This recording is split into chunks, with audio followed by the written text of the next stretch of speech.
Alright, welcome to our weekly update on the Australian property market, where we discuss the waves, impulsive waves and corrective waves around Australia. It's been a real roller coaster out there in the markets over the past few weeks. As predicted, the 10-year US bond yields just flipped as rules of physics prevented it from going over the last high of 4.333%. We are on the way down big time as we need to finish off wave 4. What does it mean for the markets? Sugar, from oil to gold and property markets. Everything should go up over a very short period of time. What happens after, you may ask? A new fifth wave up for bond yields and interest rates, which means a huge crash as most markets seem to be in unison going through a wave 4. Let's try to figure out where exactly we are sitting in the Australian and global property market cycle, as we are nearly at the end of it. The forecast for this week according to SQM is Sydney flat, Melbourne down, Brisbane down. So why are we here? Because interest rates are up for the 12th time, and we want to know whether there is more rises to come.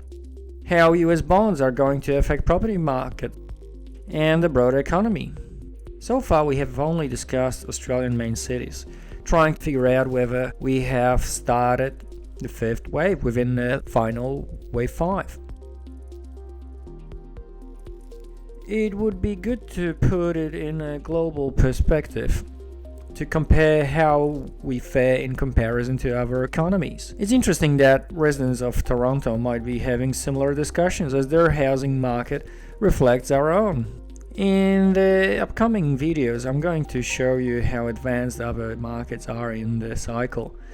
Some have already finished their cycle and now their charts are descending in predictable patterns. It just proves we are very close to the end of this experiment. Sooner or later we're going to follow suit.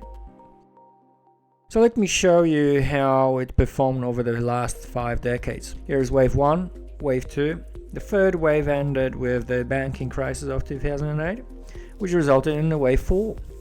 Now we're in the middle of wave 5. Previously I made a statement that we might have delayed the final fifth major wave to 2014 after all the stimulus money from the government. My assumption was based on the Perth's market, which is significantly delayed in the cycle. Then when I looked at housing markets around the developed world, I realized it's Western Australia that is the outlier, not Australia as a whole. It seemed like the currency that was pumped into the economy prevented further price falls, and like in Canada, stopped the wave 4 short, and made it unnaturally shallow, ending it in Q1 of 2009, just after 1 year of drops. Nevertheless, it helped starting the final major fifth wave, which we are in the middle of. In order to see particular waves within the major fifth wave, we must take a more granular look at individual suburbs, as if taking a magnifying glass to analyze a photograph, pixel by pixel. For that we switch to the SQM website. As the research gets updated every week, I'm going to regularly post updated prices, so make sure you like this video and subscribe to the channel, as I've got more good stuff prepared for you. Okay, here it is. The Melbourne suburb of Albert Park, 3206. The chart starts at the beginning of 2010, right into the beginning of the major wave 1, that lasted until May 12, 2013. It was followed by the second wave that ended here. After 21 months of correction, we started a wave 3, which usually is the most potent out of all of the waves. It took place over the pandemic and ended in June 2022, as the RBA pumped enormous amounts of currency into the markets and dropped interest rates near zero. We are currently muddling through the wave 4, which is on the verge of flipping upwards. I'm guessing the incoming crash in the US bond yields is going to set fireworks under this suburb and give us another spike or even start the final fifth wave within the major fifth wave. It's hard to tell whether it's going to pierce through the last high of $3,111,686 and conclude the cycle for this suburb. As the second part of the wave 4 and the US bond yields may potentially be very shallow, it would stop the growth of the fifth wave for the suburb, right at the smaller wave 3. It means we would have to wait for more drops in the US bond yields to finish off the cycle in most Australian suburbs. I think that's the most likely scenario. I can't give you the timing of that, but it may happen sometime next year. The unit market doesn't seem to be behind in the cycle at all. We are well into the final fifth wave of a broader fifth wave. The first wave ended here, second here.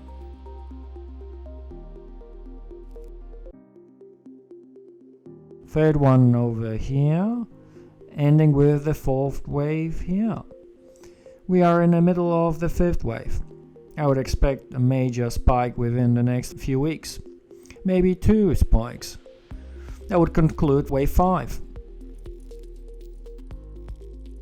Is it going to finish off the entire cycle that spanned over the last 50 years?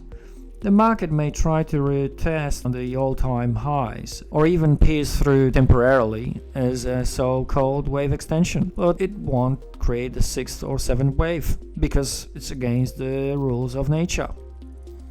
As you can see, the fuse is lit, as Albert Park is about to start its final wave up in this enormous cycle. The final wave may last for a while, as it often reflects wave 1 in magnitude and length. The time is running out, as the powers to be openly state we have time until year 2030 to own nothing and be happy. It seems that many European countries are already ahead of us in this pursuit to the bottom with their programs to decarbonize economies. We truly live in historic times. But let's leave it till next time. See you then.